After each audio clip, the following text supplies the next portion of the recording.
আসসালামু আলাইকুম everyone, welcome back to my channel. আশা করছি আপনারা সবাই অনেক বেশি ভালো আছেন। আমি আলহামদুলিল্লাহ ভালো আছি। ফাইনালি অনেক দিন পরে আমরা কক্সবাজার বেড়াতে যাচ্ছি। তো সেজন্য আসলে বেশ কিছু কেনাকাটাও করা হয়েছে। তো এটা ছিল গিয়ে কক্সবাজার যাওয়ার ১ দিন বা ২ দিন আগের একটা ভিডিও।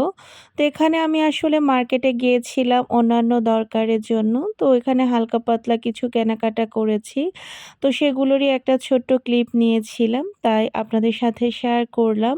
তো এখানে আমি আমার নিজের জন্য হালকা পাতলা কিছু কেনাকাটা করেছি। আর এদিকে জারিফ তার খাওয়া-দাওয়ার কিছু জিনিস কিনেছিল। আর এখন গিয়ে আমরা যেদিন কক্সবাজার গিয়েছি সেদিন বিকেল বেলা। তো বিকেলের দিকে আমি রুমে বসে, বসে এভাবে মেহেদি লাগিয়ে নিয়েছিলাম। যদিও আগের দিন দেওয়ারই প্ল্যান ছিল, তো আগের দিন আসলে আর দেওয়া হয়নি। আর কক্সবাজার যাওয়ার জন্য বললাম না যে বেশ কিছু কেনাকাটাও করেছি। তো সেগুলো আসলে ডিটেইলস আর আপনাদেরকে দেখাচ্ছি না। ওগুলো ডিটেইলসে দেখাতে গেলে ভিডিও অনেক বড় হয়ে যাবে। আর এর আগের ভিডিওতে আপনারা দেখেছিলেন যে আমরা একটা লাগেজ নিয়েছি। তো লাগেজটা মূলত কক্সবাজার যাওয়ার জন্যই নিয়েছিলাম। আর এখানে মোটামুটি আমার লাগেজও প্যাক করা হয়ে গিয়েছে। আর কক্সবাজারে আমি এই ব্যাগটাই নিয়ে যাব। এটা ক্যারি করতে আসলে সুবিধা হবে। এটা আমি কিছুদিন আগে লারিফ থেকে নিয়েছিলাম। তো আলহামদুলিল্লাহ কক্সবাজার যাওয়ার জন্য আমরা ফুললি রেডি সবাই। এখন কিন্তু আমরা বাসার নিচেও চলে এসেছি। তো এখানে আমরা মূলত রিক্সার জন্য একটু ওয়েট করছিলাম এবং ফাইনালি আমরা রিক্সাতেও উঠে গিয়েছি। আমরা যেহেতু মালিবাগ থেকে বাসে উঠব, তো আমাদের বাসা থেকে আসলে মালিবাগ খুব বেশি দূরে না। তাই আমরা একটা রিক্সা নিয়ে নিয়েছিলাম এবং আমরা কিন্তু এখন অলরেডি মালিবাগে যে সোহাগের ভিআইপি কাউন্টারটা আছে ওখানে চলে এসেছি। আর আমাদের টিকেটে বাসের টাইম লেখা ছিল ১০টা ৪৫-এ। তো বাস ছাড়তে, ছাড়তে ১১টা বেজে যায়।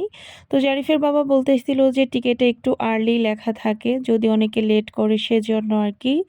আর এখানে আমরা সবাই মিলে একটু সেলফি তুলে নিচ্ছিলাম। আর এদিকে জারিফ তো ট্রলিটাকে তার গাড়ি বানিয়ে নিয়েছে। ট্রলি নিয়ে সে এভাবে করে খেলা করছিল এবং এই কাজটা করতে সে খুবই পছন্দ করতেছিল। তো ফাইনালি আমাদের বাসও চলে এসেছে। এখন আমরা বিসমিল্লাহ বলে বাসে উঠে যাব। তো এখানে আসলে বেশ রাশ ছিল। এক, এক করে সবাই সবার লাগেজ দিচ্ছিল আরকি। তো আমরাও একটু ওয়েট করছিলাম এবং এখন আমরা বাসের ভিতরে চলেও এসেছি।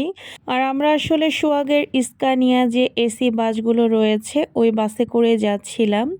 যদিও এসি বাস আমার আসলে খুব একটা ভালো লাগে না। তবে জারিফের অনেক শখ ছিল যে সে এসি বাসে করে কক্সবাজার যাবে। তোর জন্যই মূলত আমাদের এসি বাস নেওয়া। আর এখন গিয়ে মোটামুটি বেশ রাত। কুমিল্লা একটা হোটেলে এসে বিরতি দিয়েছে। তো এখানে এসে আমরা আসলে একটু নাস্তা করে নিচ্ছিলাম। তো এখানে আসলে তেমন কোনো খাবারের ভ্যারাইটি ছিল না। তাই আমরা এখান থেকে পরাটা, সবজি আর ডিম ভাজি দিতে বলেছিলাম। তো উনারা বলতেছিল যে ডিমটা নাকি হবে না। তাই এখানে পরোটা আর সবজিটাই খেয়েছিলাম আর চা। জারিফের বাবার তো চা ছাড়া চলেই না। তো সে চা খেয়ে নিচ্ছিল। আর এখানে খুব সুন্দর একটা ফুলের দেখা মিলল। তো খাওয়া-দাওয়া শেষ করে কিছুক্ষণ সময় ছিল। তো আমরা বাহিরের দিকে এসে একটু হাঁটাহাঁটি করছিলাম। খুব সুন্দর একটা ওয়েদার ছিল। খুব ভালো লাগতেছিল। আর হোটেলটার নামটাও আপনাদেরকে একটু দেখিয়ে দিলাম। আর এখানে মজার একটা বিষয় গিয়ে জারিফ তো কক্সবাজার যাওয়ার খুশিতে সে সারারাত গাড়িতে এক ফোঁটাও ঘুমোয়নি। আর এদিকে আমি তো সারা রাস্তা ঘুমিয়েছি। আর কষ্ট হয়েছে জারিফকে নিয়ে, জারিফের বাবার।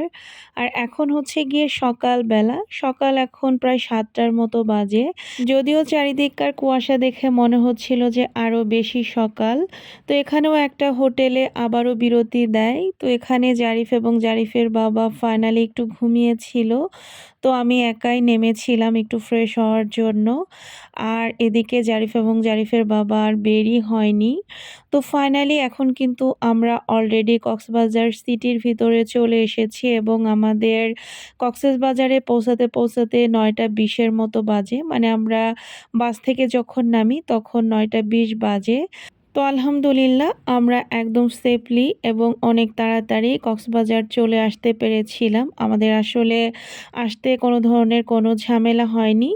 তো তো জারিফের বাবা এখান থেকে আমাদের লাগেজটা বুঝে নিচ্ছিল। দেন আমরা একটা রিকশায় করে হোটেলের দিকে যাচ্ছিলাম। যদিও আমরা হোটেল পাস করে এখানে এসে নেমেছি। আগে থেকে বুঝতে পারলে আমরা আসলে আরও আগেই নেমে যেতাম। তো কক্সবাজারে এসে সবার প্রথমে রিকশা ভ্রমণটা বেশ ভালোই লাগতেছিল। তো আজকের ভিডিওটা এই পর্যন্তই। নেক্সট ভিডিওতে আপনারা দেখতে পারবেন যে আমরা কোন হোটেলে উঠলাম এবং হোটেলটা কেমন, বিস্তারিত আপনারা নেক্সট ব্লগে দেখতে পারবেন। সবাই ভালো থাকবেন, সুস্থ থাকবেন, আমাদের জন্য দোয়া করবেন। আল্লাহ হাফেজ।